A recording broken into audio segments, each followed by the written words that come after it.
"Ma'am, put your hands where I can see them." Officer Powell's voice boomed across the frozen foods aisle, sharp enough to slice through the grocery store's mundane afternoon hum. Tamara Brooks stood perfectly still, a bag of frozen peas suspended halfway between the freezer and her shopping cart. The familiar clink of metal, handcuffs rattling against a duty belt, echoed off the polished linoleum floor. Around her, Saturday shoppers froze mid-motion, their eyes drawn to the spectacle like moths to a flame. The store intercom crackled to life, cutting through the sudden silence. Code 44 in aisle 7. Security to aisle 7. Suspected shoplifter, black female, blue jacket, approximately 5'8". Powell advanced slowly, his right hand hovering over his holstered weapon, a practiced intimidation tactic that Tamara recognized immediately. His partner, a younger officer whose badge read Martinez, flanked her from the left, completing what they clearly thought was a textbook containment position.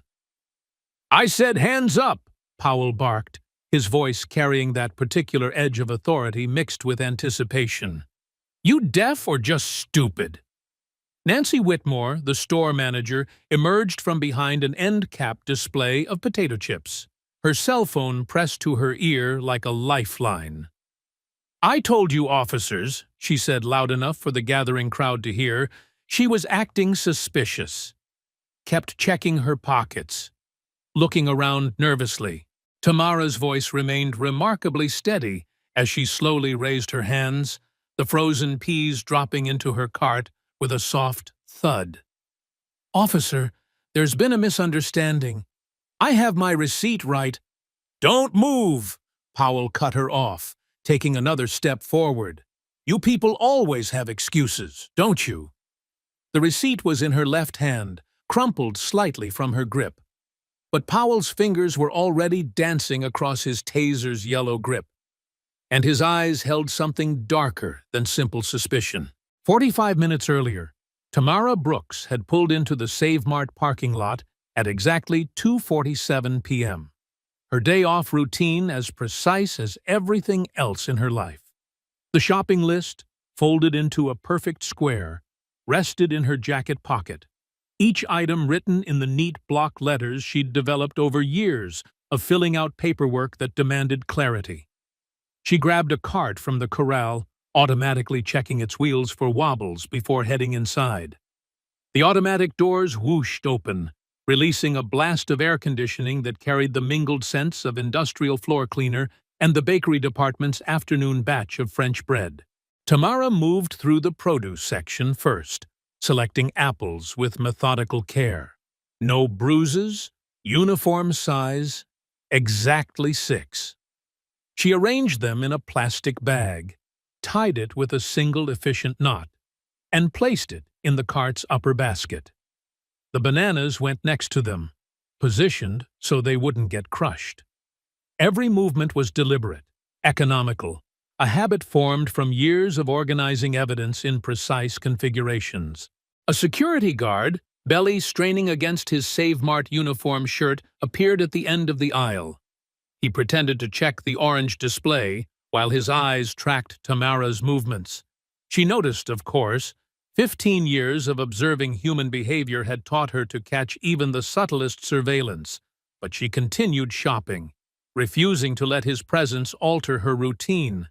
In the dairy aisle, she checked expiration dates with the same thoroughness she applied to reviewing case files, though the guard watching her wouldn't know that.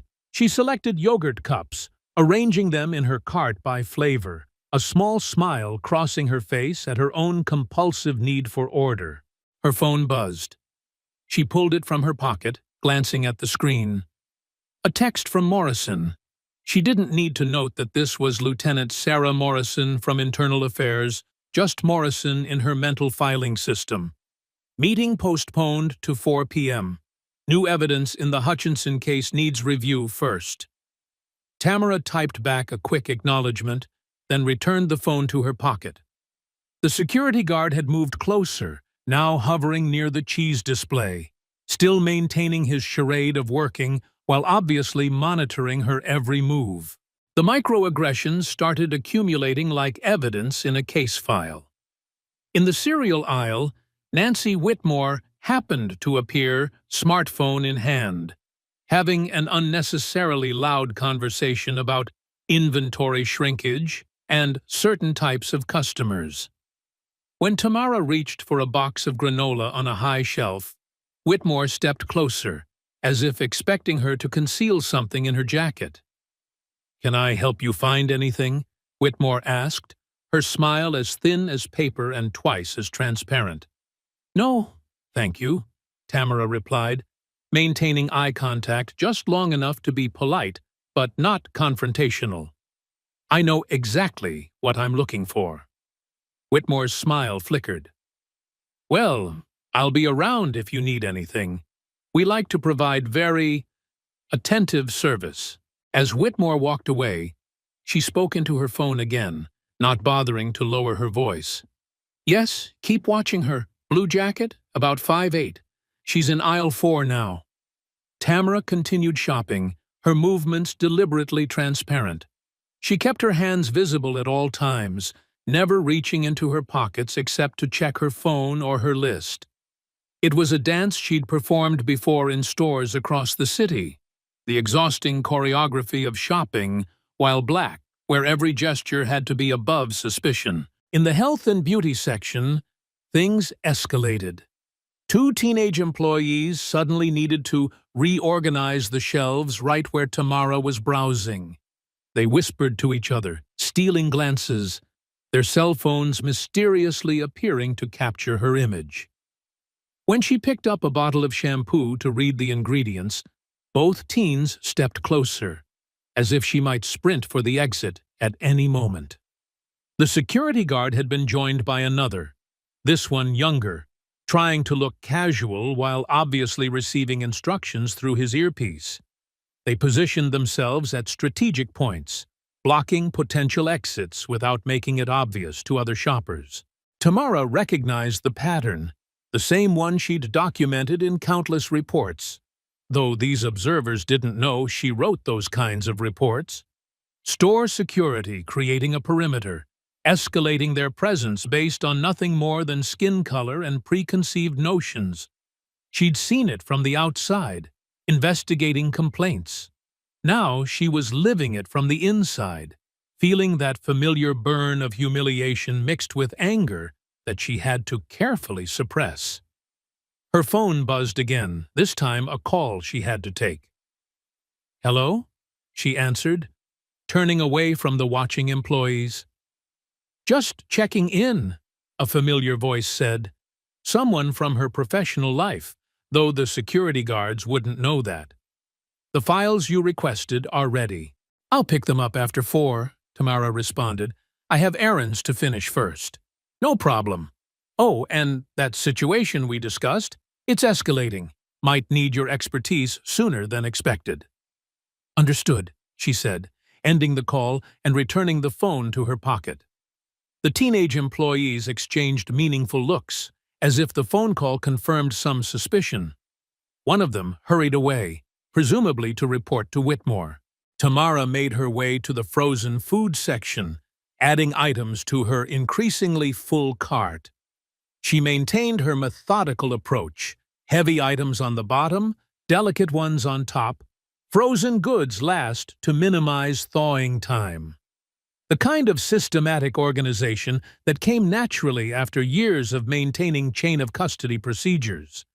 Not that anyone watching would make that connection. By the time she reached checkout, she'd acquired an entire entourage. Whitmore stood near the customer service desk, pretending to review paperwork while keeping Tamara in her peripheral vision. Both security guards had positioned themselves near the exits. The teenage employees lingered by the magazine rack, phones ready. The checkout line moved slowly. The cashier, a young woman named Ashley, whose hands trembled slightly, began scanning items with deliberate slowness. She examined each item as if it might be contraband, running her fingers along the edges of boxes, checking underneath containers. "Could you check her bag?" Whitmore materialized beside the register, pointing at Tamara's purse. Store policy. Tamara's voice remained level, professional. I haven't left the store yet. Checking my bag now would be premature and possibly illegal, as I haven't passed the last point of payment. Whitmore's face flushed red, her customer service smile completely evaporating. Are you telling me how to run my store? I'm simply stating facts, Tamara replied, pulling out her credit card. I'm a paying customer who hasn't violated any laws or store policies. Ashley finished scanning the last item, her hands shaking worse now. $127.43, she mumbled. Tamara inserted her credit card, entered her PIN, and waited for the receipt. Ashley handed it over reluctantly, as if passing evidence of innocence that she'd rather withhold. That's when Tamara saw him through the store's front windows. Officer Derek Powell, strutting across the parking lot with the kind of swagger that suggested he'd been called to handle something important. His hand already rested on his equipment belt, fingers drumming against the various tools of his trade. She took her receipt, folded it carefully, and placed it in her jacket pocket. Then she began pushing her cart toward the exit, knowing exactly what was about to happen. Feeling the familiar weight of inevitability settling over her shoulders like a lead blanket. Officer Powell positioned himself directly in the automatic door's path, preventing it from opening fully, his broad shoulders blocking most of the exit. His partner Martinez stood slightly behind, hand resting on his radio, already calling in their position to dispatch. Ma'am, we received a call about shoplifting, Powell announced, loud enough for everyone in the checkout area to hear. His voice carried that particular tone of premature certainty, as if the accusation itself was evidence enough. I have my receipt, Tamara said calmly, keeping her hands visible on the shopping cart handle. I just paid for everything. That's what they all say, Powell smirked, the expression twisting his already harsh features. Let me see your bag. Tamara understood the law better than Powell likely did. Private property gave stores certain rights, but once police were involved, the Fourth Amendment came into play. Constitutional protections against unreasonable search and seizure didn't disappear just because someone wore a Save Mart name tag. Officer, she said slowly, deliberately, measuring each word, what's your probable cause? Powell's expression darkened, his eyebrows drawing together like storm clouds. You getting smart with me? Whitmore rushed forward, inserting herself into the conversation with theatrical urgency. She was acting suspicious, kept putting things in her pockets. I saw her. I was putting my phone in my pocket, Tamara clarified, maintaining her even tone despite the heat rising in her chest. After checking my shopping list. Both items are still in my pocket if you'd like me to show them. Don't reach for anything, Powell barked, his hand moving to his taser. Several customers gasped, stepping backward, their phones rising almost unconsciously to record. That's when the line was crossed, the moment that transformed an unpleasant encounter into something far more serious. Powell grabbed Tamara's wrist, his fingers digging in with unnecessary force, yanking her hand away from her pocket. You're gonna comply, or we're gonna have a problem, he growled, close enough that she could smell the coffee and cigarettes on his breath. Physical contact without cause. Tamara's mind automatically catalogued the violation, noting his badge number 4782 and the absence of a visible body camera, which violated current department policy. Every detail filed away in the precise mental system she'd developed over 15 years of professional observation. Officer Powell, she read his nameplate aloud, ensuring any recordings would capture the identification. You're making physical contact without stating probable cause. I need your supervisor. Powell's grip tightened, his thumb pressing into the soft tissue of her inner wrist, hard enough to leave marks. "I am the supervisor here, lady." A crowd was gathering now, drawn by that mixture of concern and morbid curiosity that made people record fights and accidents. Among them, Tamara spotted a young Asian woman in civilian clothes, but with the unmistakable bearing of law enforcement. The way she stood, the way she assessed the scene. Officer Jasmine Chen, still holding a basket of groceries, her off-duty shopping interrupted by this scene. Chen's eyes widened with recognition, not of Tamara specifically, but of a situation spiraling out of control. She stepped forward, her voice carefully modulated. "Sir, maybe we should—" "Back off, rookie," Powell snarled without even looking at her. "I got this." Chen hesitated, clearly torn between her training to respect rank and her obvious discomfort with what she was witnessing. She pulled out her phone, holding it low but steady, and began recording. "Officer Powell," Tamara said, loud enough for the phones to pick up clearly, "I'm asking you once more to call your supervisor. You have no reasonable suspicion, much less probable cause. The store manager's vague claims of suspicious behavior don't meet the legal threshold for detention." "Legal threshold?" Powell mocked, his face reddening. "You a lawyer now?" "I'm a citizen who knows her rights," Tamara responded evenly. "Rights," Powell spat the word like it tasted bad. "You people always screaming about rights." The crowd murmured disapprovingly. Someone called out, "That's racist, man!" Powell spun toward the voice, still maintaining his grip on Tamara's wrist. "Anyone interfering with police business will be arrested." That moment of distraction was when everything escalated beyond recovery. Tamara, reacting to the pain of his tightening grip, instinctively pulled her arm back, not aggressively, not violently, just the natural response to pain that any human would have. "Resisting!" Powell shouted triumphantly, as if he'd been waiting for this exact moment. "You're under arrest!" "I am not resisting," Tamara stated clearly, forcing her body to go completely still despite every instinct screaming at her to defend herself. "I am asking for your supervisor and stating that you lack probable cause. This is a request for de-escalation, not resistance." "I'll show you probable cause," Powell snarled, reaching for her purse with his free hand. Martinez finally spoke up, his younger voice uncertain.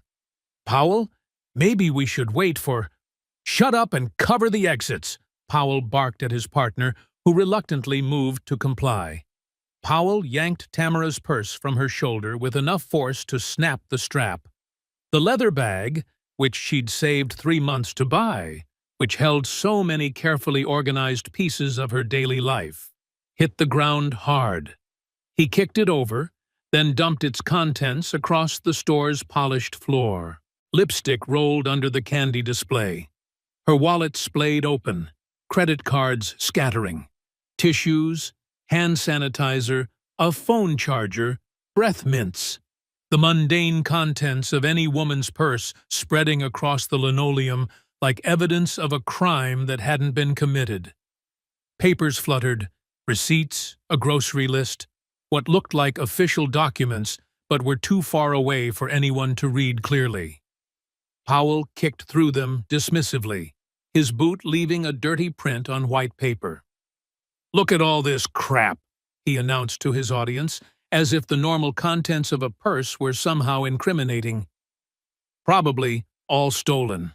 Chen stepped closer, still recording, trying to capture the scattered items. Her face showed a mixture of disgust and determination, the look of someone witnessing an injustice and deciding not to remain silent. "That's enough," a older black man called out from the crowd. "She ain't done nothing wrong. We all saw her pay." "Sir, step back," Martinez warned, moving toward the man. More voices rose from the crowd. "This is wrong." She has a receipt. Stop harassing her.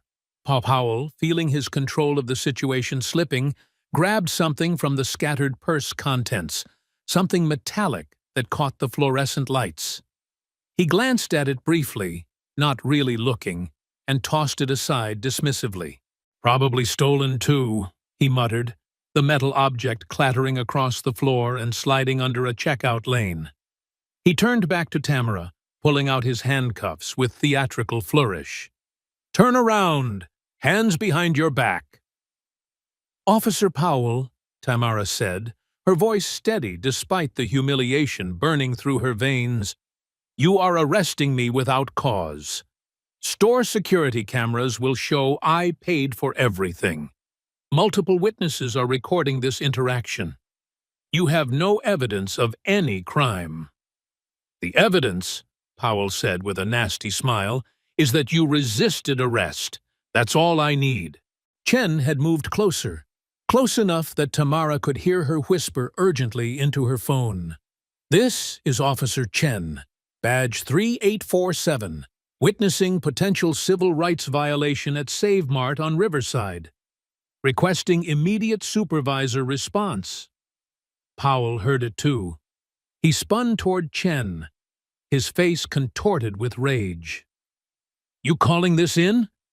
You undermining me, rookie?" "I'm documenting, sir," Chen replied steadily. "As we're trained to do."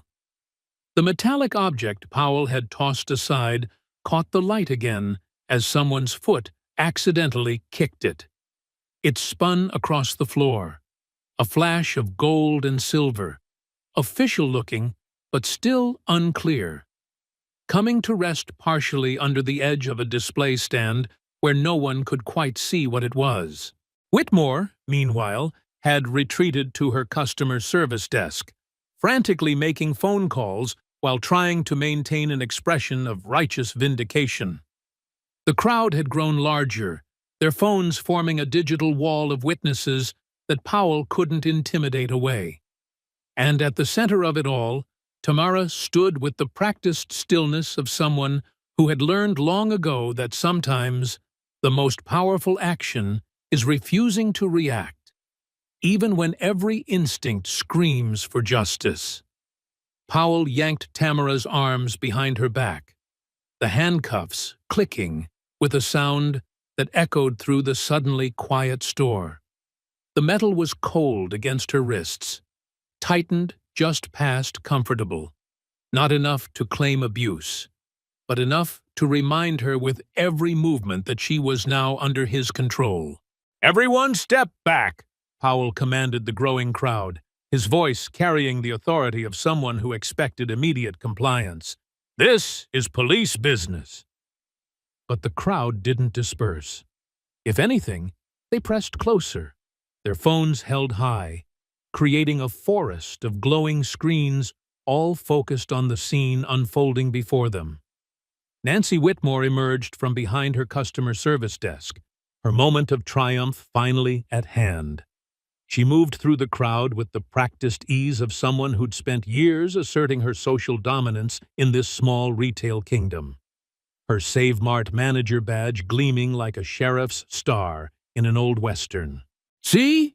Whitmore announced loudly, addressing the crowd like a prosecutor making her closing argument. "I knew she was up to something. These people always are." "These people?" Tamara's voice cut through the murmurs, sharp and clear, despite her compromised position. "Care to elaborate, Ms. Whitmore? What exactly do you mean by these people?" Whitmore's face flushed, but she pressed on, emboldened by Powell's presence and the handcuffs on Tamara's wrists. "You know what I mean. People who act suspicious, who come in here with their attitude, thinking they can take whatever they want." "I acted suspicious by shopping while black?" Tamara asked, her voice carrying perfectly to every recording device in range. "Is that what you're saying? On camera? In front of all these witnesses?" "Don't play the race card," Whitmore shrilled, her voice climbing an octave as she realized the implications of her words. "This isn't about race. It's about theft prevention. We lose thousands of dollars every month to shoplifters. And how much of that loss is from false accusations? Tamara asked calmly. How many paying customers have you driven away with this treatment? Whitmore turned to the crowd, seeking support from the other white shoppers she clearly considered her allies. You all understand, don't you? We have to protect our merchandise. These kinds of neighborhoods, you can't be too careful. An elderly white woman near the pharmacy counter nodded approvingly, clutching her purse tighter as if Tamara might somehow steal it while handcuffed. But a younger white mother with 2 children in her cart shook her head in disgust, pulling out her phone to join the recording. "Officer, arrest her now!" Whitmore demanded, pointing at Tamara with a theatrical flourish. "She's causing a disturbance. She's making other customers uncomfortable." "The only person causing a disturbance," a Latino man called out from near the produce section, "is you, lady. She was just shopping. We all saw it." Whitmore spun toward him, her face contorting with indignation. "Sir, if you're not happy with how I run my store, you're welcome to shop elsewhere." "Maybe I will," the man shot back. "Maybe we all will." Several people in the crowd murmured agreement. Someone started a slow clap that quickly died when Powell glared in their direction. Chen had moved to a better vantage point, her phone capturing not just the confrontation, but the crowd's reactions. The scattered contents of Tamara's purse still spread across the floor, the receipt visible among the debris. Clear evidence that this was indeed a paying customer being humiliated for no legitimate reason. "You know what your problem is?" Whitmore continued, addressing Tamara directly now, her voice dripping with the kind of condescension that came from years of unchecked authority. "You people always think you're victims, always complaining, always making everything about race. Maybe if you just followed the rules, acted appropriately, dressed better." "I'm wearing a $200 jacket and designer jeans," Tamara interrupted. "I paid with a platinum credit card.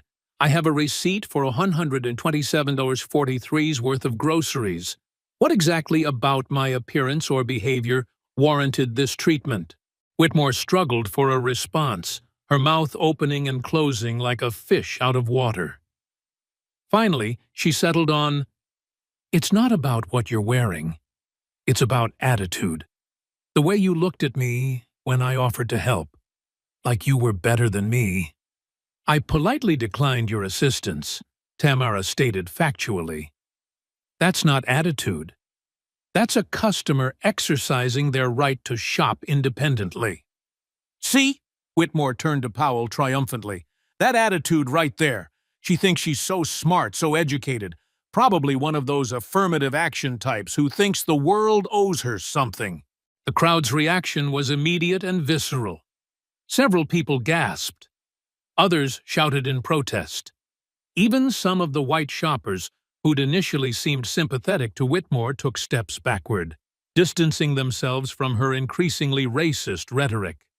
Chen moved even closer, making sure her phone captured every word, every expression on Whitmore's face as she revealed her true feelings with each passing second. The automatic doors swooshed open again, and Detective Ryan Hutchinson strode through like he owned the place.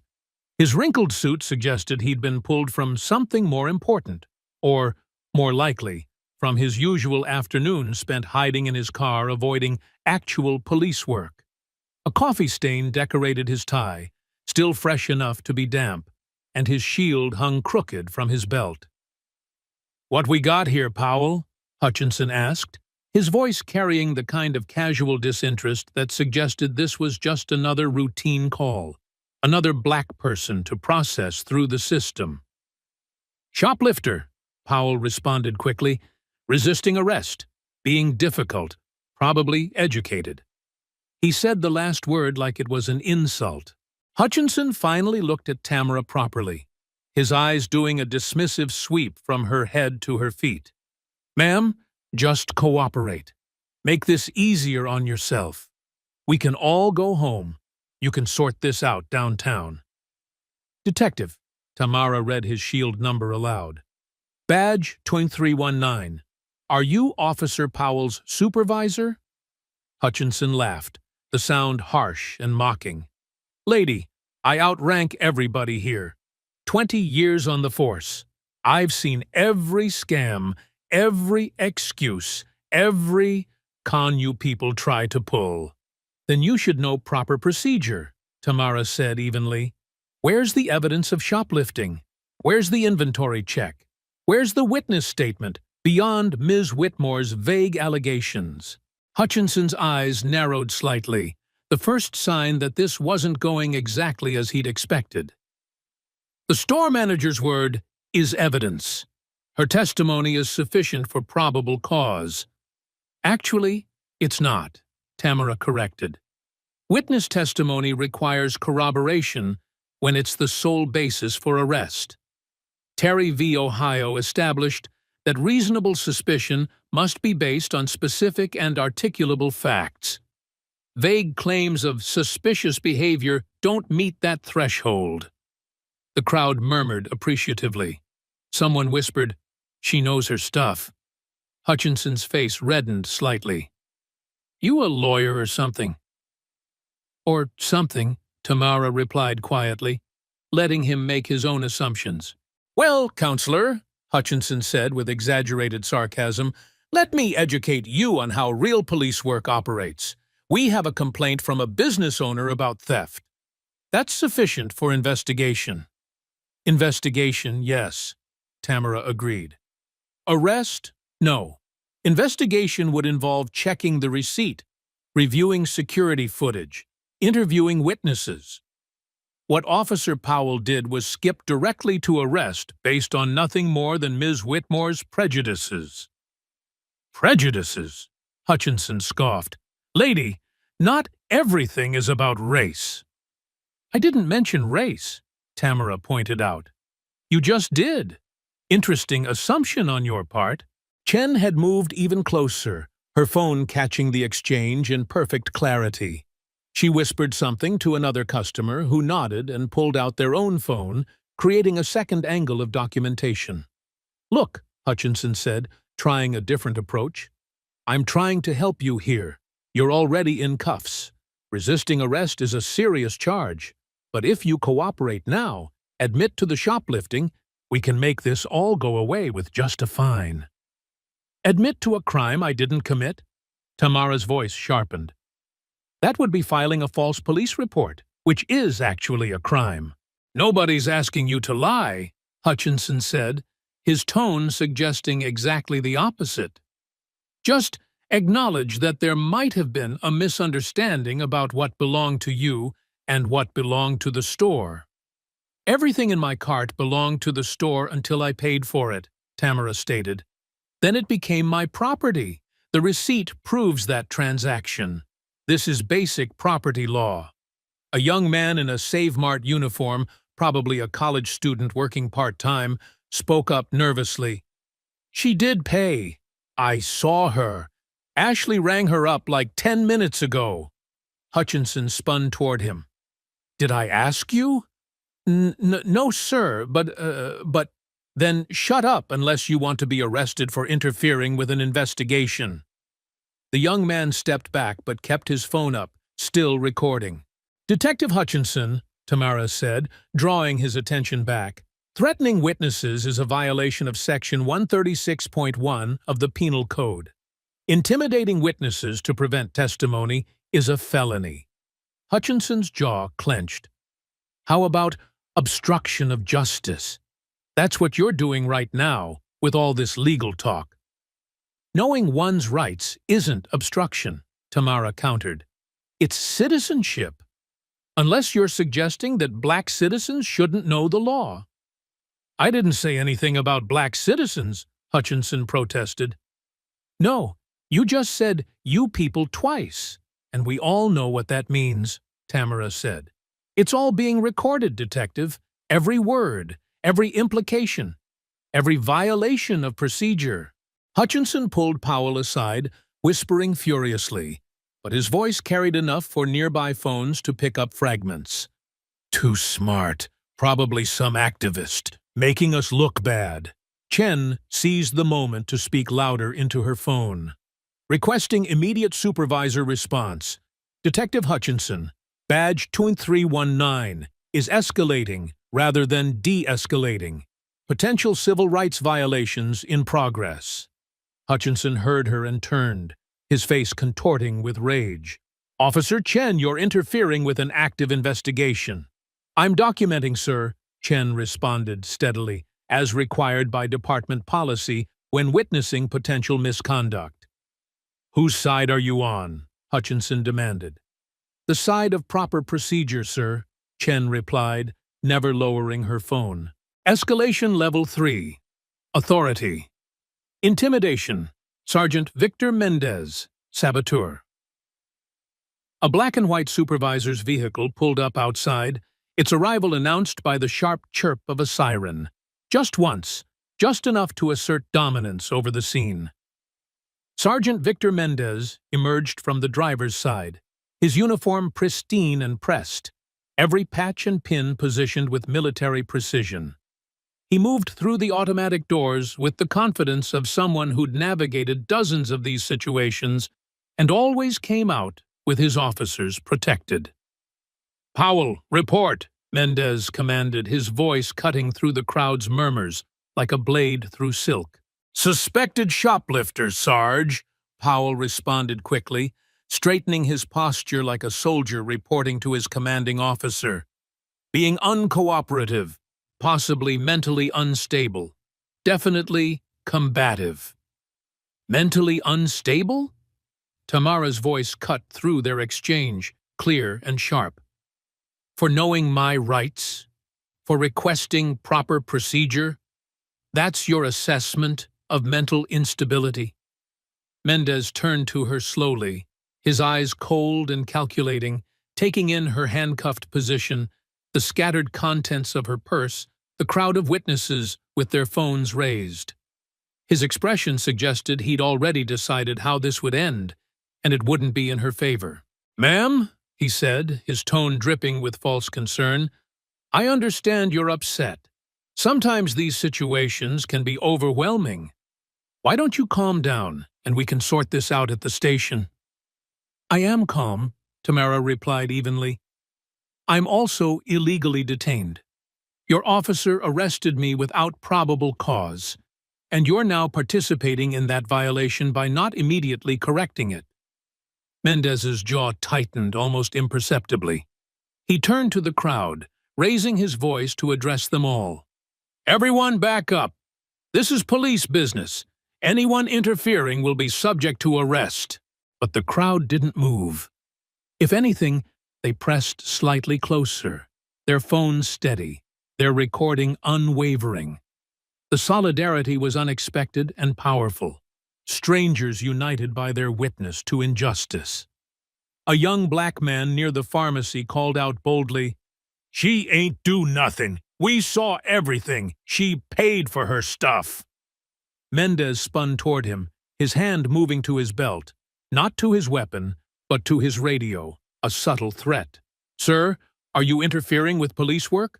Just witnessing, the man replied, his phone held high and steady. That's still legal, right?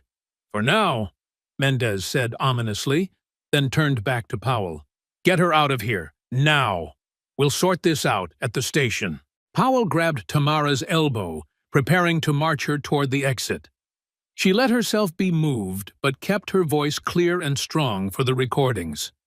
Sergeant Mendez, she said loudly, badge number 5847, you're now complicit in false arrest, violation of the Fourth Amendment, and deprivation of civil rights under color of law. Every second you continue this charade adds to your liability. Mendez stopped Powell with a gesture, then approached Tamara himself, close enough that she could smell his aftershave. Something expensive, probably bought with money that wasn't entirely from his sergeant's salary. Listen carefully, he said, his voice low but still audible to nearby phones. You can make this easy or hard. Easy means you shut up, come with us. and maybe the charges get reduced. Hard means we add resisting arrest, disturbing the peace, possibly assault on an officer. Assault? Tamara interrupted. Your entire interaction is being recorded. Where's the assault? Powell says you pulled away aggressively, Mendez stated. That's assault in my book. Your book must be different from the penal code then, Tamara responded, because assault requires intentional attempt to cause physical injury. Pulling away from an illegal detention is legally protected self-defense. Chen had moved to a position where she could capture both Mendez and Tamara in frame, her recording catching the sergeant's growing frustration. She spoke into her phone again, loud enough for others to hear. Sergeant Mendez, now on scene, escalating rather than investigating. No attempt to verify shoplifting claim. No review of evidence. Officer Chen, Mendez barked, finally noticing her. You're off duty. Leave, now. Sir, I'm a customer here, Chen responded. I have every right to be in this public space. Not if I say you don't, Mendez threatened. I can have you brought up on charges of insubordination. For shopping while off duty? Chen asked. That would be an interesting complaint to explain to Internal Affairs. The crowd was getting restless, their murmurs growing louder. Someone had started live streaming, narrating the events to an online audience. Sergeant just threatened another cop for recording. This is crazy, y'all. They're really doing this in broad daylight. Mendez realized he was losing control of the situation. The crowd wasn't dispersing, the recordings weren't stopping, and worse, one of his own officers was documenting everything. He made a tactical decision. Clear the store, he announced. Everyone out except law enforcement and store management. This is now a crime scene. A crime scene? An elderly woman near the pharmacy laughed bitterly. The only crime here is what you're doing to that woman. Ma'am, leave now or be arrested, Mendez warned. The crowd began to move toward the exits, but slowly, still recording, still witnessing. Chen remained, her phone never wavering.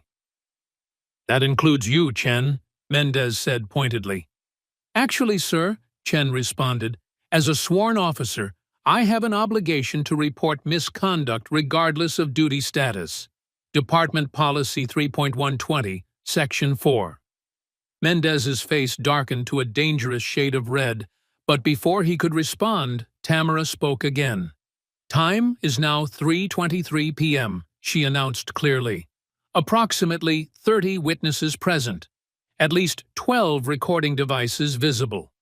Sergeant Mendez, badge 5847, ordering illegal clearing of public space to prevent documentation of civil rights violations. Powell's grip on Tamara's elbow tightened as he marched her toward the exit, using more force than necessary to move a handcuffed woman who wasn't resisting. The crowd parted reluctantly, their phones tracking every step of the forced march through the store. Some customers had stationed themselves outside, continuing to record through the glass doors. Move faster, Powell growled, yanking her forward when she tried to maintain a dignified pace. Officer Powell, Tamara said clearly, you're using excessive force. I'm complying with your direction. I'll decide what's excessive, he shot back, pushing her through the automatic doors with enough force that she stumbled slightly. The afternoon sun was harsh after the fluorescent store lighting, making Tamara squint as Powell steered her toward his patrol car. The vehicle sat at an angle across two parking spaces, positioned to make a statement rather than follow parking regulations. Powell slammed her against the hood of the patrol car with unnecessary roughness, the metal hot from the sun against her cheek. Spread your legs, he commanded. That's completely unnecessary for a shoplifting arrest, Tamara stated, her voice strained from the awkward position. A pat-down was already conducted inside.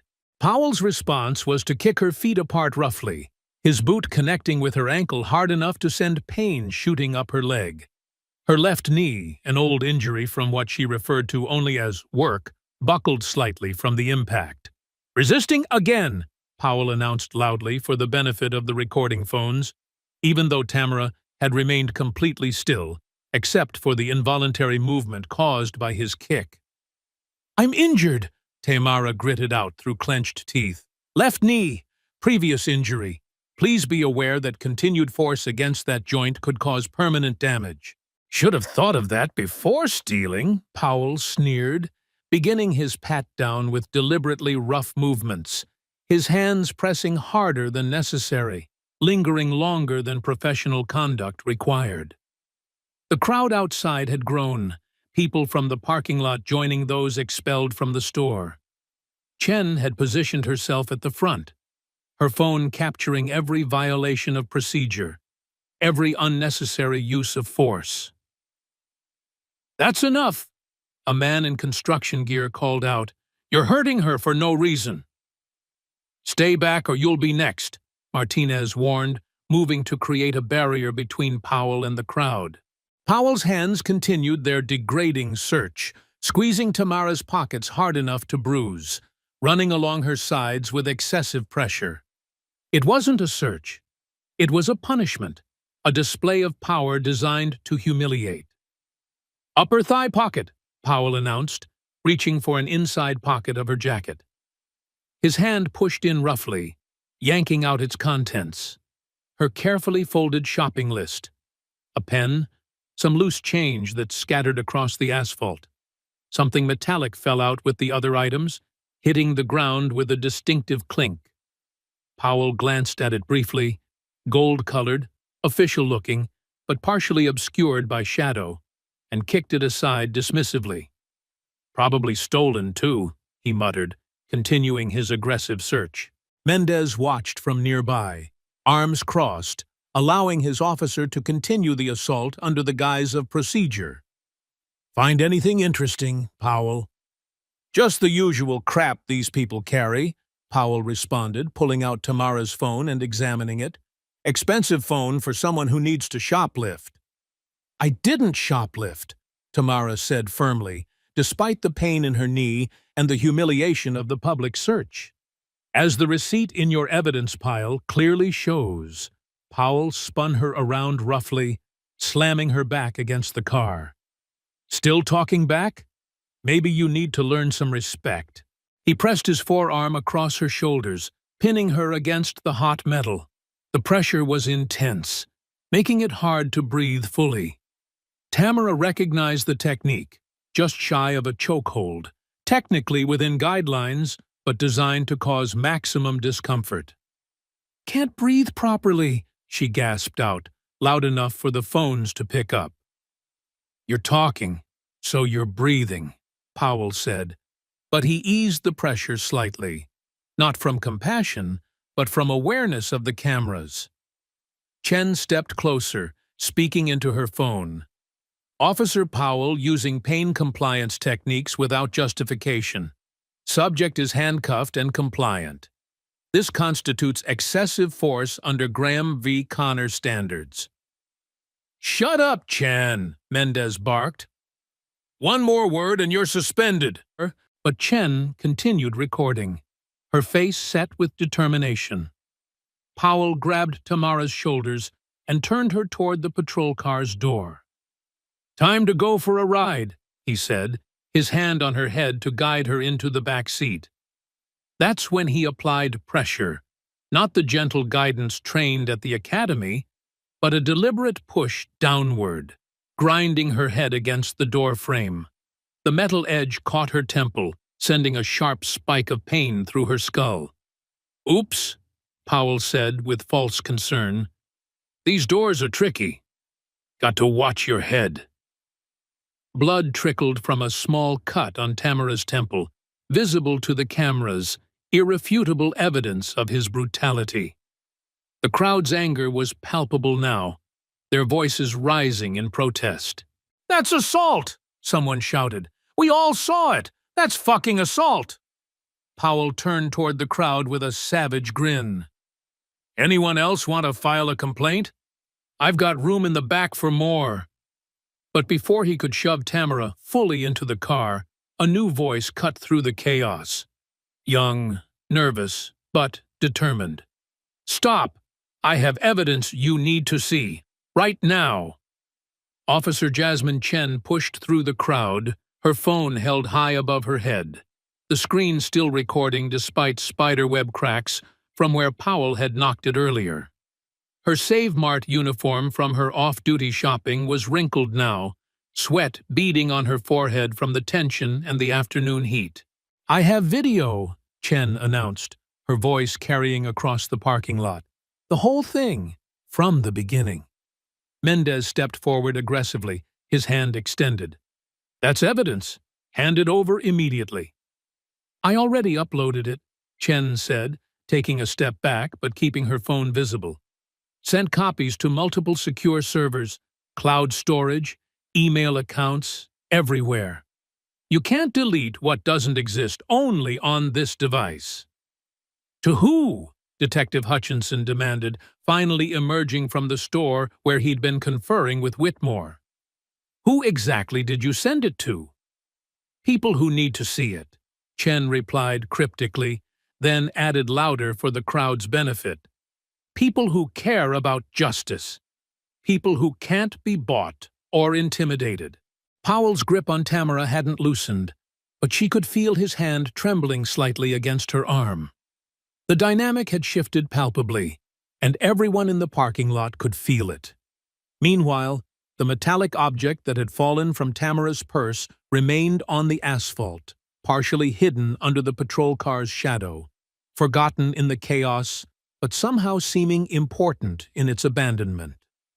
You're interfering with an arrest, Mendez warned Chen, but his voice had lost some of its earlier authority. That's a felony, Officer Chen. No, sir, Chen countered, her voice steady despite the threat. I'm providing evidence relevant to this incident, evidence that shows a pattern of conspiracy. But it's not just my video we need to discuss. She touched her phone screen, navigating through apps with practiced efficiency despite the cracked display.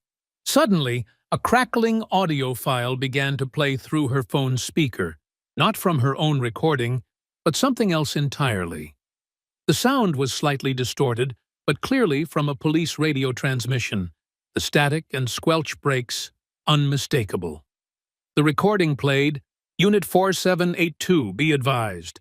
Black female at Save Mart, approximately 5'8", blue jacket, just entered the store. Manager Whitmore wants her watched. Powell's voice came through the speaker, casual and dismissive. Another one? Jesus Christ, that's the third this week. Whitmore needs to relax. The dispatcher's voice continued, professional but with an undercurrent of familiarity. Manager Whitmore specifically requested you respond. She said you'd understand. Powell's recorded response sent a chill through the crowd. Yeah, she knows I'll handle it right. I always do. Tell her I'm en route. ETA 3 minutes. There was a pause in the recording, then Powell's voice again. And dispatch. No need to log this as a response. Mark me as routine patrol. Tamara's eyes sharpened as she listened, her mind cataloging every word despite the blood still trickling from the cut on her temple. That's from today, she said clearly, ensuring the crowd could hear. That transmission was at 2:51 p.m. before I even finished shopping, before I did anything that could be remotely considered suspicious. They were setting this up while I was still in the produce section. Detective Hutchinson stepped forward, his coffee-stained tie flapping in the breeze. Where did you get that recording? That's official police communication. It's illegal to— Sources, Chen replied simply. The same sources who provided this. She swiped her phone screen again, and another audio file began to play. This time it was clearly a 911 recording, the dispatcher's professional voice familiar to anyone who'd ever heard emergency recordings. The timestamp was audible. 911 emergency. Recorded line. March 15th. 2:44 p.m. 911, what's your emergency? Nancy Whitmore's voice was unmistakable, high-pitched and agitated. There's a black woman in my store. She's shopping. Ma'am, is she threatening anyone? The dispatcher asked, confusion evident in her tone. Is there a weapon? No. But, she looks like she might steal something. They always do. These people, they come in here with their attitudes. There was a pause on the recording, then the dispatcher's voice, carefully professional. Ma'am, we can't dispatch units just because someone is shopping. Is there any actual criminal activity to report? I want Officer Powell, Whitmore insisted on the recording. Badge 4782. He always comes when I call. He understands the situation. He knows how to handle these types. Ma'am, I need an actual emergency or crime to— Just send Powell! Whitmore's voice was sharp now, commanding. Tell him it's the usual, code 44. He'll know what that means. We have an arrangement. The recording ended, leaving a heavy silence in the parking lot. The crowd's murmuring grew louder, angrier. Someone shouted, That's profiling! That's straight-up racism! Another voice added, She said, arrangement! They're working together! That recording is inadmissible, Mendez said quickly, but sweat was now visible on his forehead, beading at his temples. Illegally obtained evidence can't be used. Actually, Chen interrupted, 911 calls are public record. Anyone can request them through FOIA, Freedom of Information Act, which is exactly what happened here. My source filed the request yesterday after the third incident this week. Tamara, still pinned against the patrol car, spoke up despite Powell's attempts to silence her. That's conspiracy, Sergeant Mendez. Conspiracy between store management and law enforcement to violate civil rights. Title 18, Section 241. That's a federal crime. 10 years in prison. Shut up, Powell hissed, pressing her harder against the vehicle. But his hands were definitely shaking now, and his breathing had become rapid and shallow. Chen wasn't finished. Her phone buzzed with an incoming message, and she read it aloud for everyone to hear. From IT department at the precinct, someone leaked an interesting email chain. She showed the screen to the crowd, and several people zoomed in with their own phones to capture the image. It was a screenshot of an email thread, partially redacted but still clearly readable. From nwhitmore@savemart.com to redacted metropd.gov. Subject: This week's problems. Nancy, got 3 more for you this week. Tuesdays was perfect. 20 years old, bad attitude, recording everything. Usual arrangement? The split is still 60-40 on civil forfeiture, right? Department gets 60, store security fund gets 40. Need to make quota by end of month. D. Reply from N. Whitmore. Perfect. I have 2 more lined up for Thursday. Both young, both with nice phones and jewelry. Should be good forfeitures. Make sure Martinez is with you for witnesses. Reply from D. Martinez is solid. He's in on the program now. Took some convincing, but the money talks. BTW, dispatch knows to route all your calls to me. We're golden. The email thread was dated 2 days ago. The D signature was partially cut off, but badge number 4782 was visible in the email metadata, along with IP addresses that traced back to the police department. Powell lunged forward suddenly, releasing Tamara to try to grab Chen's phone. That's fake! That's fabricated evidence! Someone's setting me up! Chen pulled back quickly, but the phone slipped from her grasp, hitting the asphalt with another crack. The screen went dark for a moment, then flickered back to life. More spiderweb cracks spreading across the display, but miraculously still functional. Doesn't matter, Chen said, retrieving her damaged phone. Everything's already backed up. Multiple copies, multiple locations, multiple jurisdictions. You can't stop this now. You're done, Chen, Mendez threatened, his face now flushed red. Your career is over. You'll never work in law enforcement again. I'll make sure of it. Maybe not, Chen replied steadily, but at least I'll be able to look at myself in the mirror. Can you say the same, Sergeant? More evidence was emerging from the crowd now. A teenage girl with bright purple hair pushed forward, holding up her tablet. She wore a Save Mart name tag, Ashley, the nervous cashier from earlier. I've been tracking every arrest at this Save Mart for 6 months, Ashley announced, her voice shaking but determined. It's all in a spreadsheet, every single one. 94% of the arrests are people of color, in a neighborhood that's 60% white. That's not random. That's targeting. Who are you? Hutchinson demanded. You're interfering with Ashley Thompson, the girl replied, gaining confidence. I work here part-time. I see everything. I've watched this happen over and over, and I'm sick of staying quiet. I'm sick of being complicit. She turned her tablet toward the crowd, showing a detailed spreadsheet with dates, times, descriptions of arrestees, and outcomes. The data was meticulous, color-coded, damning. Every single arrest had the same pattern. Whitmore calls, Powell responds, charges get filed, and then somehow the civil forfeiture always happens even when charges get dropped. Look at this. Average forfeiture, $847. Total, in 6 months, over $40,000. That's enough, Mendez shouted, his composure finally cracking completely. Everyone needs to disperse now, or... But he was cut off by the sound of multiple phones buzzing simultaneously. Throughout the crowd, people were receiving the same notification, the same link being shared virally. Someone had created a shared document, uploading all the evidence in real time for anyone to access and download. The document included dispatch logs showing Powell had responded to 47 calls from Save Mart in the past year.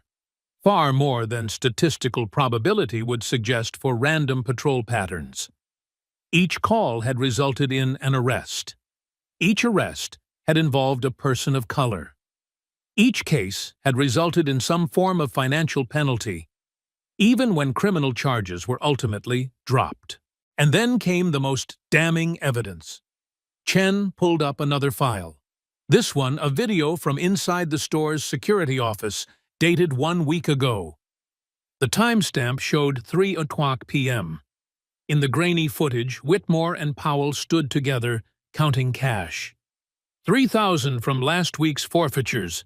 Powell's voice was clear on the recording. Your cut is 1,200. Not bad for just making phone calls. Whitmore's response was equally clear. Keep them coming.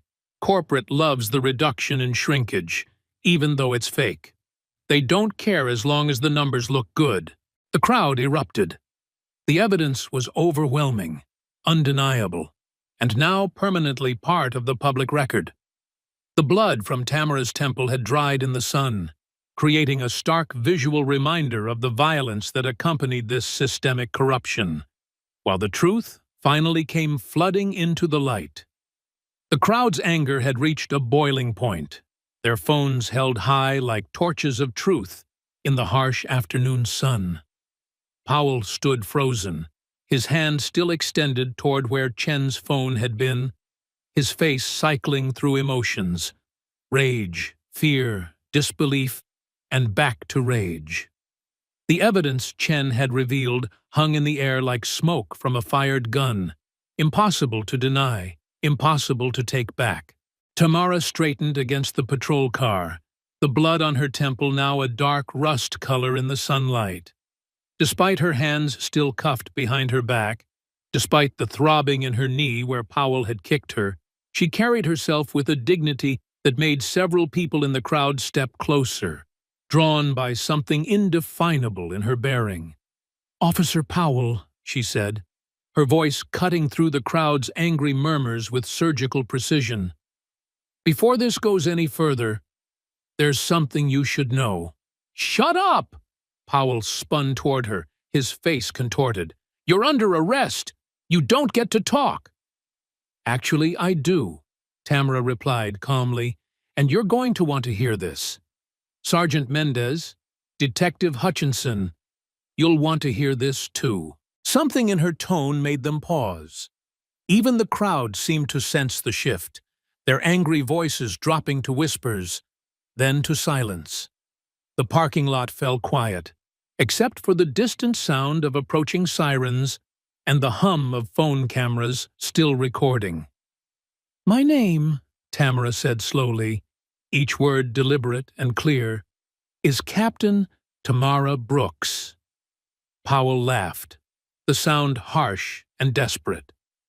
"Captain, lady, you're delusional, adding impersonating an officer to your charges." But Tamara continued as if he hadn't spoken. "Badge number 1147, commanding officer of the 15th Precinct's Anti-Corruption Unit, 22 years on the force, 12 commendations for excellence in service." The silence that followed was absolute. Even the wind seemed to stop, as if nature itself was holding its breath. Powell's face had gone pale, his mouth opening and closing without sound. Mendez took an involuntary step backward. Hutchinson's coffee-stained tie seemed to tremble with his sudden shallow breathing. "That's—" Powell started, then stopped. "That's impossible. You can't be—" "A black woman in charge?" Tamara's voice carried an edge sharp enough to cut glass. "That's exactly your problem, Officer Powell. That's always been your problem." Chen stepped forward, her damaged phone still recording. "I can confirm. I recognized her from the department newsletter. Captain Brooks received the Medal of Valor last year for exposing the Riverside corruption ring." "No!" Powell insisted, but his voice cracked. "This is a setup. You're lying. Where's your badge, then?" Tamara's eyes moved to the asphalt, to the metallic object that had been kicked aside during Powell's violent search. "It's right there, under your patrol car. The item you dismissed as probably stolen, without even looking at it." Ashley, the teenage Save Mart employee, was closest. She knelt down, reaching under the vehicle's shadow, and pulled out the object. Even covered in dust and asphalt grit, the gold shield was unmistakable. She held it up to the light, and the afternoon sun caught the eagle at its center. The numbers clearly visible. 1147. "Captain Tamara Brooks," Ashley read aloud, her voice filled with awe. "15th Precinct." The crowd exploded. Phones flashed like strobe lights as everyone tried to capture the moment. Someone started shouting, "They arrested a police captain! They arrested one of their own!" Powell stumbled backward, his legs seemingly unable to support his weight. But, you were shopping? You were black?" Tamara finished for him. "Yes, Officer Powell. I was shopping while black. And you and Ms. Whitmore and your whole corrupt system decided that was crime enough." Mendez finally found his voice, though it came out strangled. "Captain Brooks, there's been a misunderstanding." "No misunderstanding, Sergeant," Tamara cut him off. "Everything was perfectly clear. Whitmore profiled me the moment I walked in. Called you before I'd done anything suspicious." Powell responded with predetermined intent to arrest. "You backed him up without investigation. Hutchinson tried to intimidate me into false confession. Every step was deliberate." "We didn't know," Hutchinson started. "Exactly." Tamara's voice rose for the first time, powered by righteous anger. "You didn't know who I was, so you felt free to violate my rights. You thought I was just another black woman you could humiliate, arrest, Squeeze for money through your forfeiture scheme. The only thing that's changed is now you know I have a badge." She looked directly at the cameras, addressing not just the crowd, but anyone who would see this footage. "But here's what you need to understand. Badge or no badge, what happened here was wrong. Every person they've done this to, badge or no badge, deserved better. Deserved to be treated as human.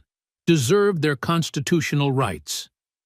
"Captain Brooks," Chen said, stepping forward with something like reverence in her voice, "I have something else you should know. I've been investigating this independently for months. Save Mart isn't the only store.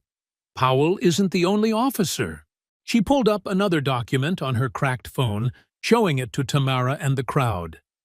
17 stores across the city, 43 officers involved, all running the same scheme: profile, arrest, forfeit. The money goes up the chain. "How high?" Tamara asked, though something in her expression suggested she already suspected.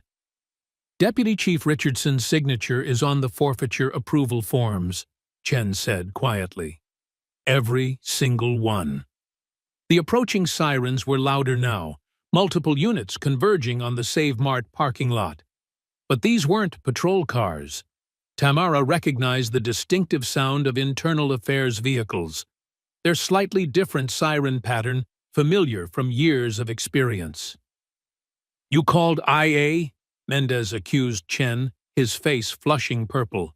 "I called everyone," Chen replied simply. "IA, FBI, Justice Department, the media. Everyone who needed to know what happens here every single day." Powell suddenly lunged forward, not at Chen or the crowd, but at Tamara. "You set us up! You came here to trap us!" But even cuffed, Tamara sidestepped his charge easily, her training evident in the economical movement. Powell crashed into his own patrol car, his face connecting with the hood hard enough to leave a dent. "I came here to buy groceries," Tamara said calmly as Powell slumped to the ground, blood now running from his own nose. "You trapped yourselves. I was just shopping, Officer Powell, but you couldn't see past my skin color to the receipt in my hand." The first internal affairs vehicle pulled into the parking lot, followed by 2 FBI sedans and what looked like a van from the Attorney General's office. The cavalry had arrived, but not the kind Powell and Mendez had hoped for. Lieutenant Sarah Morrison from Internal Affairs stepped out of the lead vehicle, her face grim as she surveyed the scene.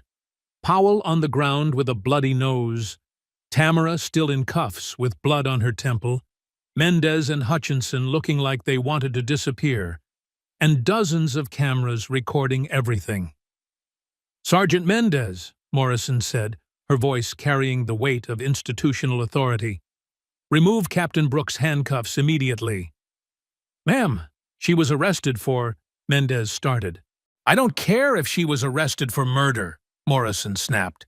"She's a captain in this department, and from what I'm seeing on about 50 different live streams right now, she's also a victim of criminal conspiracy. Uncuff her. Now." As Mendez fumbled for his keys with shaking hands, Tamara stood perfectly still, letting the moment stretch out, letting everyone, the crowd, the officers, the cameras, fully absorb what had just happened. When the cuffs finally fell away, she brought her hands forward slowly, rubbing her wrists where the metal had cut into her skin, the marks visible and damning. "Lieutenant Morrison," Tamara said formally, "I need to report a crime. Multiple crimes, actually. Conspiracy to violate civil rights, false arrest, assault, attempted extortion, and racketeering. I have evidence, witnesses, and—" she touched the cut on her temple, "physical proof of assault by Officer Powell." Morrison nodded grimly. "We'll take your full statement, Captain. But first, let's get you medical attention for that head wound." "Not yet," Tamara said firmly. "First, I want every one of these officers' badges and guns secured as evidence. Second, I want this store sealed as a crime scene. Third, I want every victim of this scheme contacted and offered the chance to have their cases reviewed. And fourth, she looked directly at Nancy Whitmore, who had appeared in the store's doorway. I want that woman arrested as a co-conspirator. The crowd erupted in cheers and applause, their phones still recording as the tables completely turned. As the hunters became the hunted, as justice finally began its slow but inexorable march toward truth. The second FBI vehicle's door opened with deliberate slowness, and Special Agent Marcus Williams emerged, his dark suit immaculate despite the afternoon heat. He carried himself with the particular bearing of someone who'd spent years untangling complex criminal conspiracies, and his eyes took in the scene with practiced efficiency.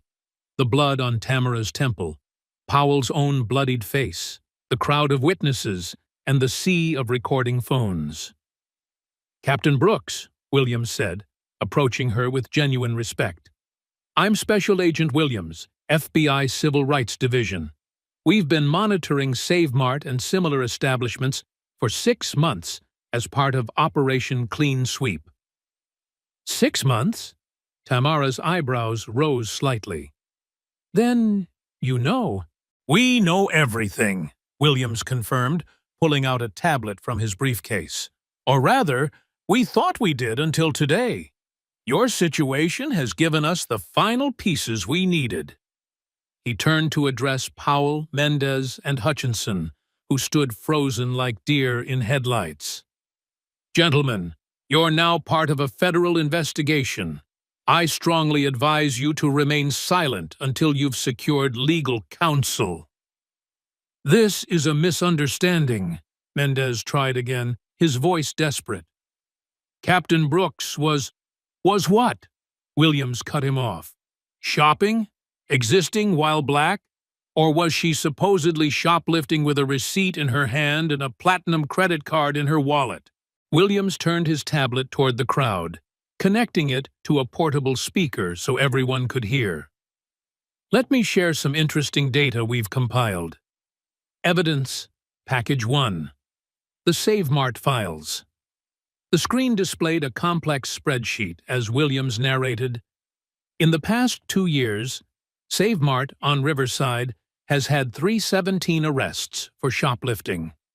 Demographics of arrestees: 89%, Black 7%, Hispanic 3%, Asian 1%, White. Demographics of the neighborhood: 60%, White 25%, Black 10%, Hispanic 5%, Asian." Murmurs rippled through the crowd. Someone shouted, "That's mathematically impossible unless they're targeting people." "Precisely," Williams confirmed. "The statistical probability of this distribution occurring naturally is less than 0.0001%. In layman's terms, impossible without deliberate targeting." He swiped to the next screen. "But here's where it gets interesting. Of those 317 arrests, 298 resulted in civil forfeiture proceedings. Average amount seized, $847. Total amount collected, $202,356. "Where did the money go?" someone in the crowd called out. Williams smiled grimly. "Excellent question. Evidence Package 2, the money trail." A new document appeared on his screen, a bank statement with certain sections highlighted. 40% of all forfeiture funds went to a company called Riverside Security Solutions, LLC. Guess who owns that company? He paused for effect, then revealed, Nancy Whitmore's husband, Dennis Whitmore. And guess who the other shareholders are? The crowd leaned in, phones zooming to capture the screen. Officer Derek Powell, 15% stake. Sergeant Victor Mendez, 10% stake. And, this is interesting, Deputy Chief Richardson, 25% stake through a shell company called Blue Line Investments. Gasps erupted from the crowd. Even Chen, who thought she'd uncovered everything, looked shocked. Deputy Chief Richardson? He's in on this? Up to his neck, Williams confirmed. Evidence Package 3. The Powell pattern. He pulled up another file, this one showing Powell's personnel record, or what should have been his record. Officer Powell has had 47 excessive force complaints in 5 years. 39 of them involved black women. All but 2 were mysteriously dismissed or resulted in no action taken. The 2 that weren't dismissed? Both complainants were white. Williams let that sink in before continuing. Each dismissed complaint has the same signature on the review form, Sergeant Victor Mendez, and each review was approved by Deputy Chief Richardson. Mendez's face had gone from red to white to an unhealthy gray. "I want a lawyer," he said weakly. "Probably wise," Williams agreed, "because Evidence Package 4 is particularly damning for you, Sergeant." He pulled up bank records, the numbers clear and undeniable. Deposits into Sergeant Mendez's personal account. Always cash, always within 48 hours of a Save Mart arrest. Total over 2 years, $73,000. That's a lot of money on a sergeant's salary. "But wait," Williams said, his voice taking on the tone of a TV infomercial. "There's more. Evidence Package 5. The Hutchinson Connection." Detective Hutchinson tried to back away, but found himself surrounded by FBI agents who had quietly positioned themselves during Williams's presentation. Detective Hutchinson wasn't just backing up false arrests, Williams explained, showing a new set of documents. He was actively destroying evidence of complaints. Our digital forensics team recovered deleted files from the department server. 14 video recordings of questionable arrests, all deleted by someone using Hutchinson's login credentials. Williams swiped to show recovered emails. And here's Hutchinson emailing Powell yesterday. Quote, "Got another one for you at Save Mart. Young black woman, expensive phone, nice jewelry. Should be good for at least $1,000 in forfeiture. Make it stick." End quote. The crowd's anger was palpable now, their voices rising in disbelief and fury. But Williams raised his hand for quiet. Evidence Package 6.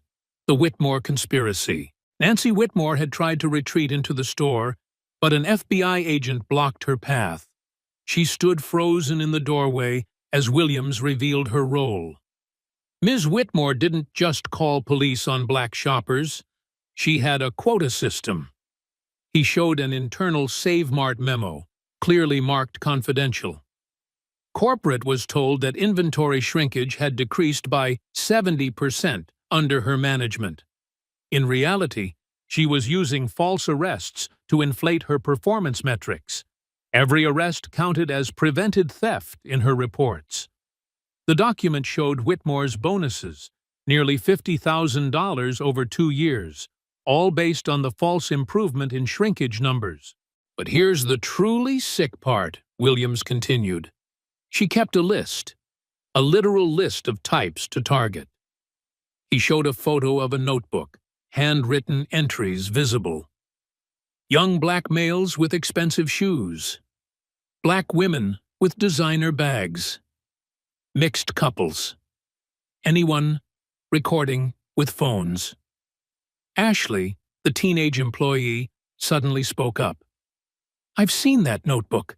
She keeps it in her office. She made us study it during training." Williams nodded. "Thank you, Ashley. Your cooperation with our investigation has been invaluable." He turned to address the crowd and cameras. "Ashley Thompson came to us 3 weeks ago with evidence of this conspiracy. She's been recording conversations and documenting incidents since then." "You little bitch!" Whitmore suddenly screamed at Ashley. "You're fired! You'll never work retail again." "Actually," Williams said calmly, "she's a protected federal witness. Any retaliation against her is a federal crime. Also, you can't fire someone from federal prison, which is where you're likely headed." He pulled up one final document. Evidence Package 7. The Big Picture. A map appeared on his tablet, showing the entire city with red dots marking locations. This isn't just Save Mart. We've identified similar schemes at 23 stores across the city. 45 officers involved.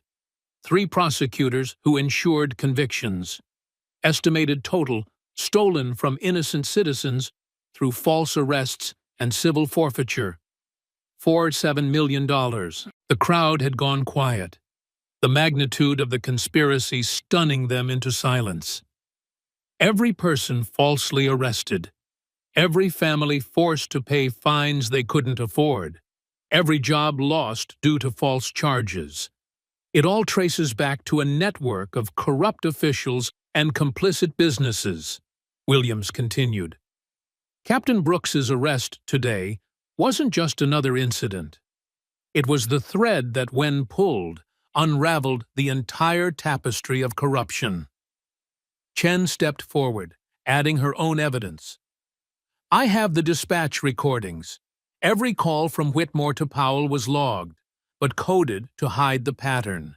They used 1091 to mean black shopper and 1092 for Hispanic shopper. It's all documented. Lieutenant Morrison from Internal Affairs had been taking notes throughout Williams's presentation. She looked up, her face grim.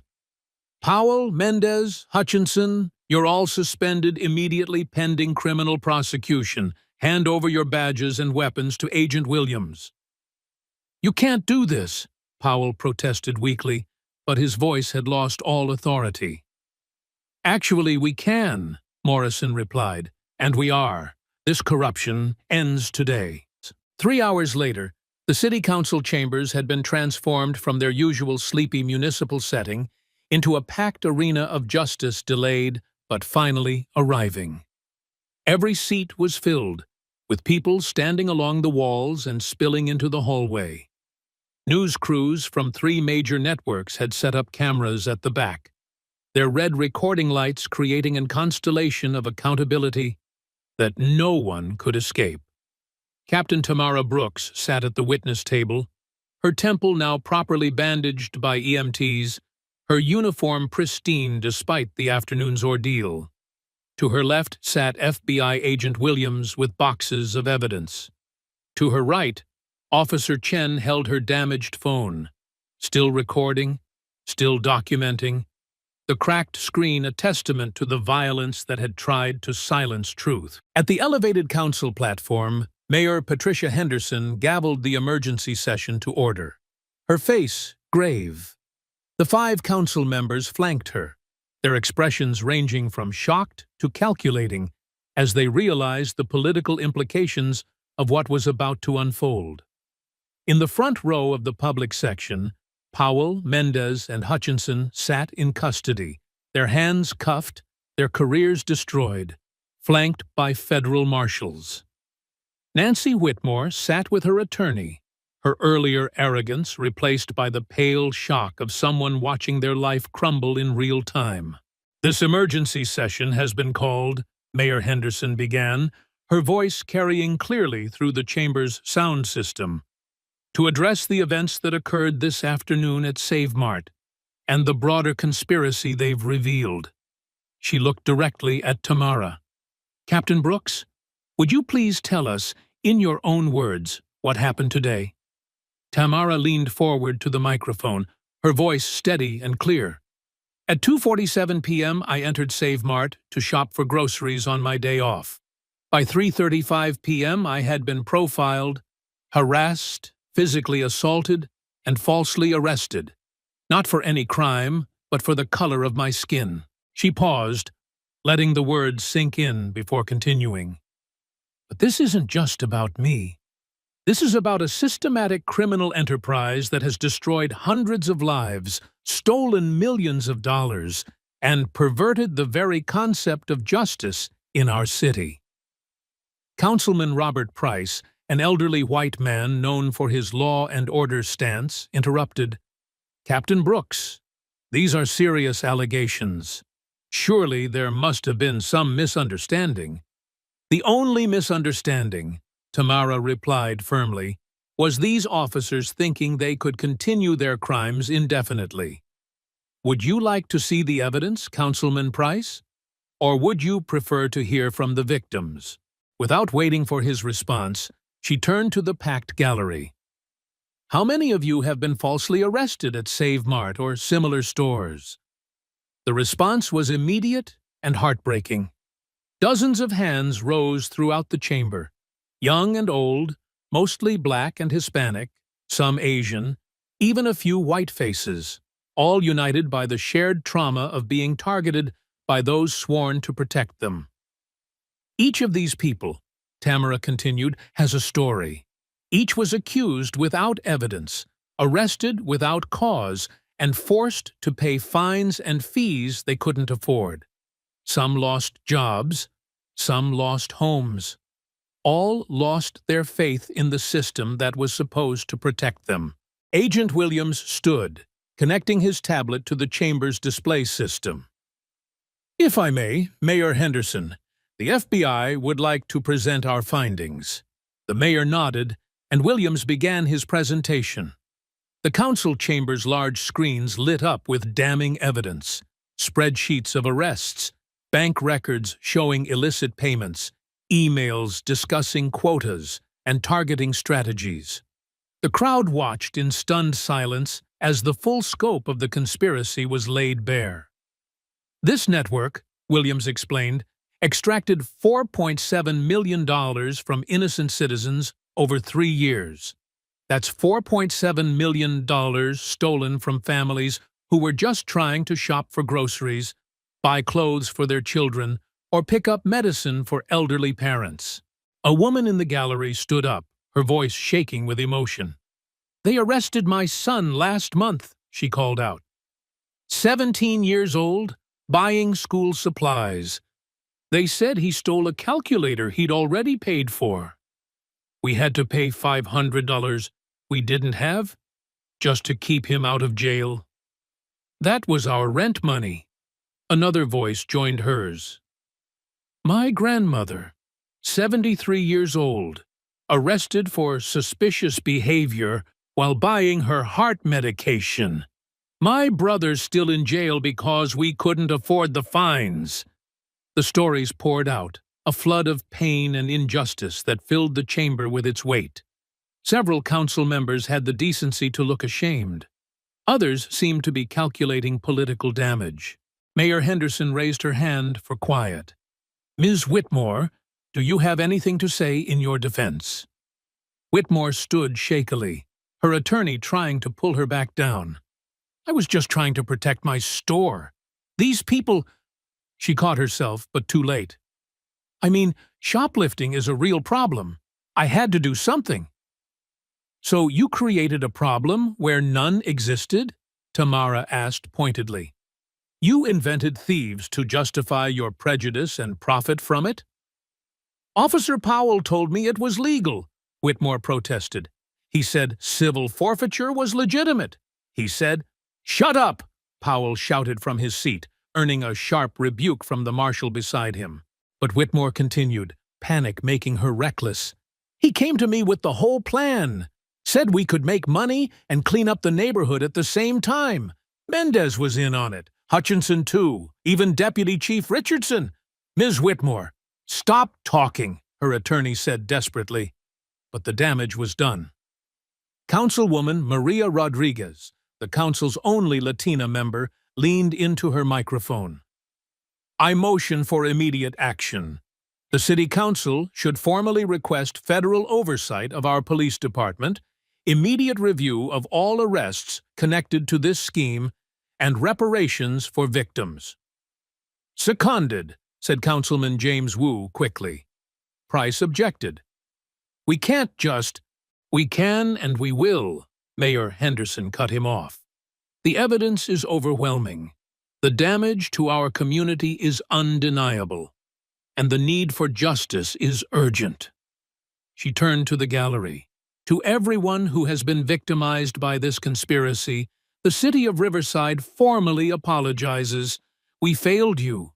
Our systems failed you. But that failure ends today.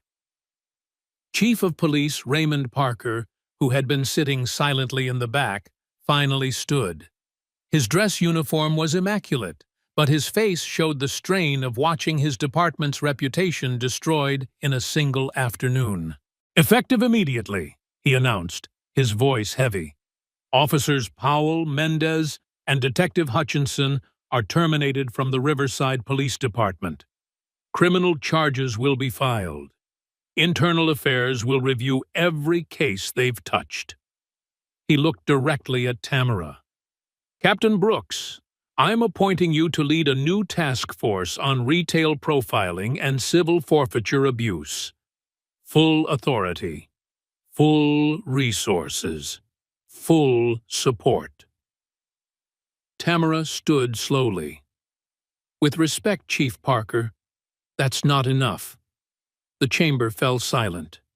"This requires federal oversight," she continued. "Complete restructuring of how civil forfeiture operates, and most importantly, reparations for every victim of this scheme." "The city doesn't have the funds," Price started. "Then liquidate the assets of those who profited," Tamara shot back, "starting with the $4.7 million that was stolen. Seize the assets of Riverside Security Solutions, LLC. Freeze the accounts of everyone involved. Use civil forfeiture against the perpetrators, the same way they used it against innocent citizens." Agent Williams stood in support. "The FBI concurs. Under RICO statutes, all assets derived from this criminal enterprise can be seized and redistributed to victims." The crowd erupted in applause. Someone started chanting, "Justice! Justice!" and soon the entire chamber took up the call, the sound reverberating off the walls like thunder. As Tamara stood there, watching Powell, Mendez, and Hutchinson being led away by federal marshals, watching Whitmore sob as FBI agents placed her under arrest, watching the system that had protected corruption finally begin to crack, she felt something she hadn't expected. Not satisfaction, but sadness. Sadness that it had taken this long, that so many had suffered, that she'd had to bleed on camera for anyone to care. But change, real change, was finally beginning. And that, at least, was worth fighting for. As the council chamber slowly emptied, the magnitude of what had just transpired began to settle over everyone present like a heavy blanket. Camera crews rushed to edit their footage for the evening news.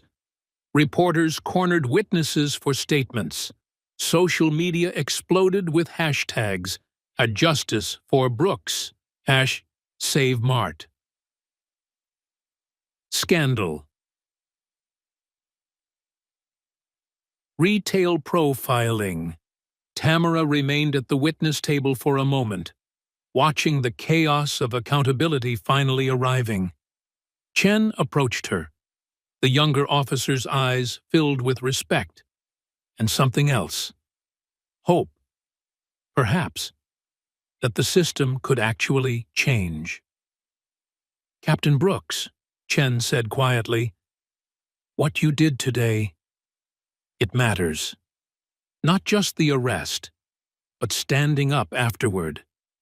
Speaking truth, even when they tried to silence you." Tamara touched the bandage on her temple, a permanent reminder of this day's cost. "Officer Chen, what you did today matters more. You had everything to lose and nothing to gain, but you chose justice over job security. That's real courage." Agent Williams was packing his evidence boxes, but paused to address them both. "This isn't over. We've identified similar operations in 12 other cities. Captain Brooks, Officer Chen, we're going to need officers like you to help us clean this up nationwide." Mayor Henderson approached their small group, her political smile replaced by genuine concern. "Captain Brooks, the city owes you more than an apology. Name your terms for the task force. Whatever resources you need." "I don't want resources," Tamara replied, standing slowly, her knees still aching from Powell's assault. "I want change. Real, systemic change. New policies on civil forfeiture. Mandatory body cameras that can't be turned off. Community oversight with actual power. And every single victim made whole, not just financially, but with their records expunged. The mayor nodded slowly. Draft the proposal. You'll have full council support. As Tamara walked toward the exit, the remaining crowd parted respectfully. Some reached out to touch her arm in solidarity. Others simply nodded their thanks.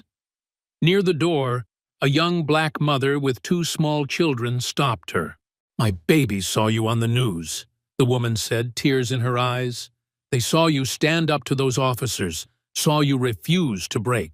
You showed them that we don't have to accept injustice just because it comes with a badge." Tamara knelt, despite her injured knee, meeting the children's eyes. "Remember this," she told them gently. "Being brave doesn't mean you're not scared. It means doing what's right, even when you are scared."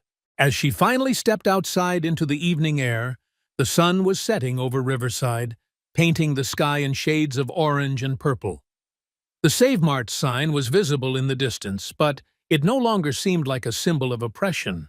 It was evidence now, proof that the system could be challenged, that corruption could be exposed, that justice, though delayed, could still arrive. But even in this moment of victory, Tamara knew the real work was just beginning. 2 weeks had passed since the Save Mart incident, and Captain Tamara Brooks sat in her new office, temporarily assigned to the federal building while the Joint Task Force was being organized. The walls were bare, except for a single photo from that day. Her standing with Officer Chen and Agent Williams outside the council chambers. The sunset casting long shadows behind them like a promise of change to come. Her phone buzzed constantly with updates. Powell was out on bail, confined to house arrest pending trial. Mendez had fled the state but was captured at the Mexican border trying to cross with $50,000 in cash. Hutchinson had turned state's witness, promising to reveal everything in exchange for a reduced sentence. Nancy Whitmore's Save Mart had been shuttered, yellow federal seizure tape creating a crosshatch pattern across its doors. But justice, Tamara had learned long ago, was never as clean as people hoped. A knock at her door interrupted her thoughts.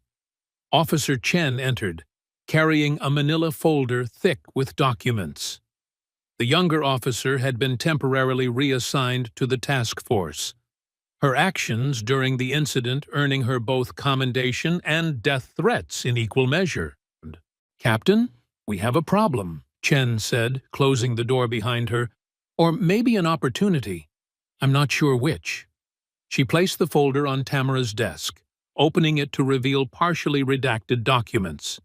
These came through FOIA requests this morning, internal emails from Deputy Chief Richardson's office. Most are blacked out, but look at this one.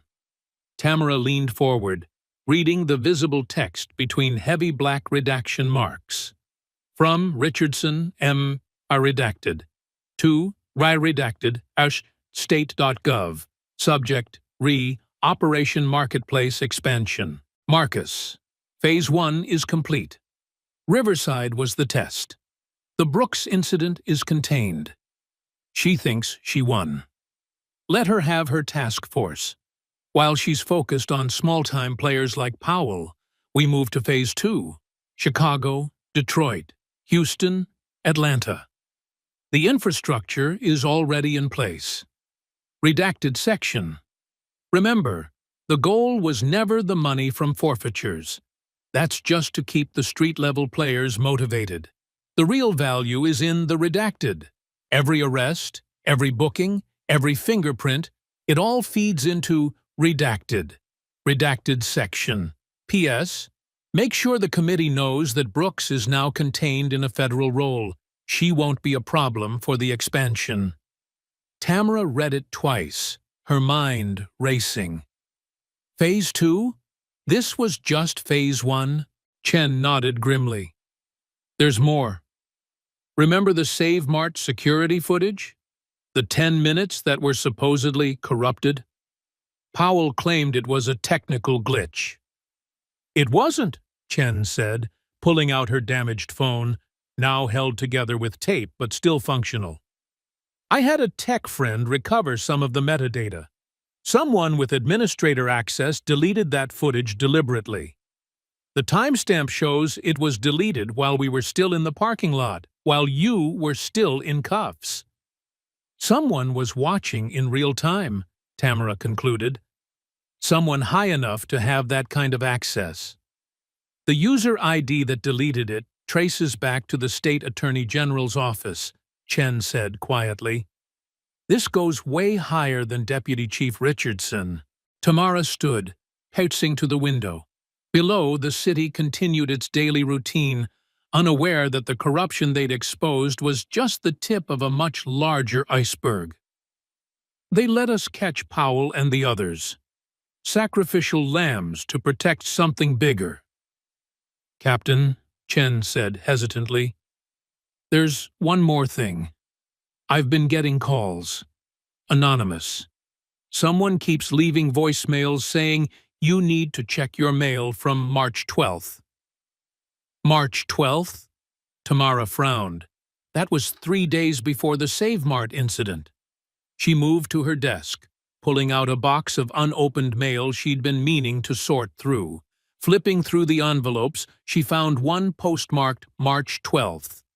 No return address, just her name written in careful block letters. Inside was a single sheet of paper with a brief message. Captain Brooks, they know you're investigating. Save Mart is bait. When you go shopping this week, they'll be ready. Don't take the bait, or if you do, make sure you're recording everything. Trust no one above Lieutenant. A friend who knows the weight of gold.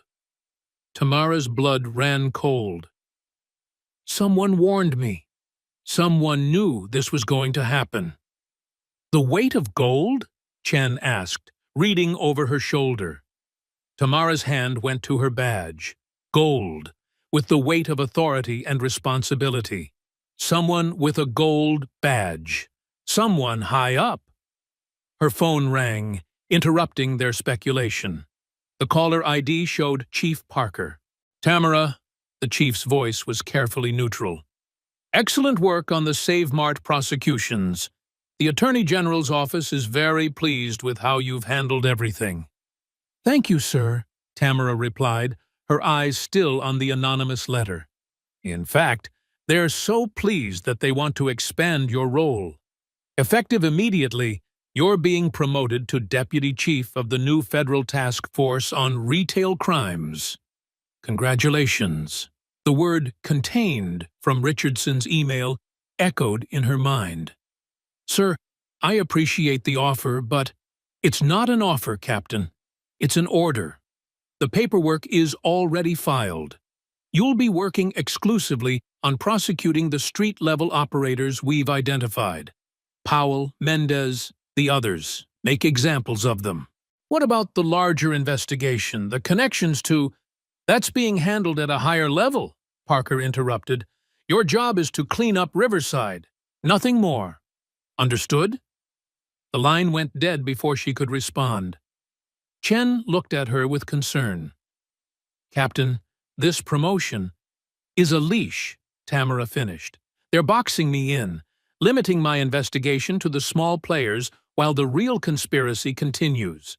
She turned back to the window, watching the sun set over Riverside, the same sun that had set on her humiliation at Save Mart 2 weeks ago. Justice had been partially served. Powell would likely serve 3 years, maybe 5 if the federal charges stuck. Whitmore would get probation and fines. The victims would receive some compensation, though nowhere near what they'd lost in dignity and opportunity. But Operation Marketplace, whatever it truly was, would continue. In Chicago, where another black woman might be walking into a store right now. In Detroit, where another officer might be responding to a manager's discriminatory call. In Houston, where another family might be losing their savings to false charges. "What do we do?" Chen asked quietly. Tamara picked up the anonymous letter again, studying the handwriting. Someone inside the system was trying to help, trying to expose the truth. But they were scared enough to remain anonymous, which told her everything about the power they were fighting against. "We do what we can from inside the box they've put us in," Tamara said finally. "We prosecute Powell and the others so thoroughly that it sends a message. We document everything. And we wait." "Wait for what?" "For our friend, who knows the weight of gold, to contact us again. For someone in Chicago or Detroit to have their own Save Mart moment. For the system to make a mistake." Chen nodded slowly, then gathered the documents. As she reached the door, she turned back. "Captain, do you regret it? Going shopping that day?" Tamara touched the small scar on her temple where Powell's violence had left its mark. "No, because now we know. The victims know they're not crazy. The community knows the truth. And somewhere out there, the people running Operation Marketplace know we're watching." After Chen left, Tamara sat alone in her office as darkness fell over the city. Her phone buzzed with a text from an unknown number. "Phase 2 begins tomorrow. Check the news for Chicago. Same pattern, different city. The golden weight grows heavier. A friend." She deleted the message immediately, but the words remained burned in her mind. Tomorrow, another city would begin its traumatic awakening to systemic injustice. Another captain might find themselves choosing between their badge and their humanity. Another community would discover that those sworn to protect them were actually predators in uniform. Tamara pulled out a legal pad and began writing, documenting everything she could remember about the Save Mart incident, the anonymous warnings, the redacted emails. If she couldn't investigate officially, she would investigate unofficially. If she couldn't pursue the conspiracy openly, she would build her case in shadow. The promoted cage they'd built for her was strong, but not perfect. Every cage had weak points, spaces between the bars where truth could slip through. As she wrote, her desk phone rang. The caller ID showed all zeros, a blocked number calling on a line that shouldn't accept blocked calls. She answered carefully. "Brooks." Silence for a moment, then a distorted voice. "Check Richardson's financial records from 2019. Before Riverside, before Save Mart. Find out who paid for his house." The line went dead. Tamara stared at the phone, then at her badge sitting on the desk. The weight of gold indeed, heavy with responsibility, with compromise, with the terrible knowledge that justice partially served might be worse than no justice at all, because it allowed the truly powerful to claim the system worked while continuing their crimes in shadow.